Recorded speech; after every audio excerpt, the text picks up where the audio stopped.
Hello, this is Miss Hartwig here, and I am here to talk to you today about a guide to effective discussion posts when you're using BB9. When we're working online, there are multiple social norms that we have to keep in mind. Just like when we are communicating with others face to face, we need to remember some important guidelines so that the communication is effective and everyone remains friendly and respectful, even if there are differing opinions at play. First, let's discuss what makes a good discussion post. If you are writing an initial post, there are three important components. First, you should clearly state your claim. For example, it is very interesting that Romeo is only 16 and Juliet is only 13 in Romeo and Juliet. They are very young to get married by today's standards. Second, you should cite your evidence and your source that support your claim. In this case, I might write something along the lines of, the nurse reveals in Act 1, Scene 3 of the play that Juliet is not yet 14. Juliet's mother points out that girls younger than Juliet are already mothers. Finally, and in the online world, this is the most important, you need to ask a question. By doing this, you make it possible for other people to respond to in a more informed manner. If you do not ask a question, it just sets up a roadblock in the discussion. Strong questions are usually worded in certain ways. For example, given that Shakespeare was young when he wrote Romeo and Juliet, how do you think his age may have impacted the story? This is a strong question for two reasons. First, there is some background given. Here it is that Shakespeare was young when he was writing. Second, the question asks how. When you ask questions that are how or why questions, it prompts a much better discussion. If you ask questions like, do you agree? Your classmates need only say yes or no, and that ends the discussion, hence the roadblock. Now, the rules for a response post are similar, but they can be a little less complex. The most important thing to remember is that you must respond to the question posed by the other person before you give your own opinion and evidence. Take the example post from a moment ago. Quote, it is very interesting that Romeo is only 16 and Juliet is only 13 in Romeo and Juliet. They are very young to get married by today's standards. The nurse reveals in Act 1, Scene 3 of the play that Juliet is not yet 14. Juliet's mother points out that girls younger than Juliet are already mothers. Given that Shakespeare was very young when he wrote Romeo and Juliet, how do you think his age may have impacted his story? Now, let's pretend I really want to bring up the issue of life expectancy in response to this post. If I jump into talking about life expectancy without first addressing the question that was originally posted, the discussion thread will unravel. Others will perceive this as unexpected behavior, and they might think that I'm arrogant, disinterested in their opinions, and or disrespectful.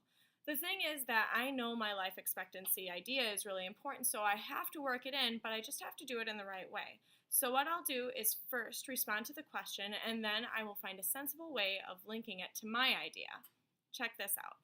I'm a little surprised at the age of the title characters, but after reflecting upon your question, it makes a lot of sense that they are young, but not necessarily for the reasons we may initially think. I did a little research, and Shakespeare was probably around 26 when he started writing the play. He got married when he was 18, so he clearly believed people could marry young. But the thing is that 18 and 26 are still a lot older than 13. Okay, so I'm going to pause here. At this point, we've responded to what the original poster had posed as a question, but we've respectfully disagreed, saying that I think your evidence is faulty. Moving on, now I'm going to link into what I want to say. I think the reason they talk about being married and bearing children so young has more to do with the life expectancy at the time. In early modern Britain, people could expect to live about 25 to 40 years according to Encyclopedia Britannica. If 40 meant you were elderly, you probably couldn't bear the physical needs of bearing children at 30. No wonder then that Romeo and Juliet would marry so early. Okay, so this discussion post that I just read out loud is good for three reasons. First, it answers the question posed by the last participant. Second, the poster has disagreed in a respectful way and used evidence to back up that counterclaim. Finally, I was able to bring up my point about life expectancy, again using evidence to back up my source, or using evidence and citing my source, but that I didn't also end this post with a question. Sometimes it feels like you have to always pose a question when you're responding, but you don't. When I'm responding to an initial post, I do not have to end my post with another question. While I could do so, it's not necessary if I have given other readers a lot to reflect upon. This isn't a roadblock either because there is a question in the initial post to which other people can still respond. Before you get started on your own discussion boards, please keep in mind these expected and unexpected behaviors. So, expected behaviors or discussion do's. You should always agree in a respectful and positive way and disagree the same way, citing evidence to always support your claim. Remain positive in your interactions, use appropriate language, cite textual evidence to support all claims, and use correct grammar. Unexpected behaviors, or what I like to call discussion don'ts. Profanity, that means swearing, don't do it. Rude words, extreme disagreement, saying something like, "You are totally wrong, how could you possibly think that?" That's extreme disagreement and it makes people feel uncomfortable. You should never use text speak, so when you're writing you, as in the pronoun, you don't just write the letter, it should be YOU.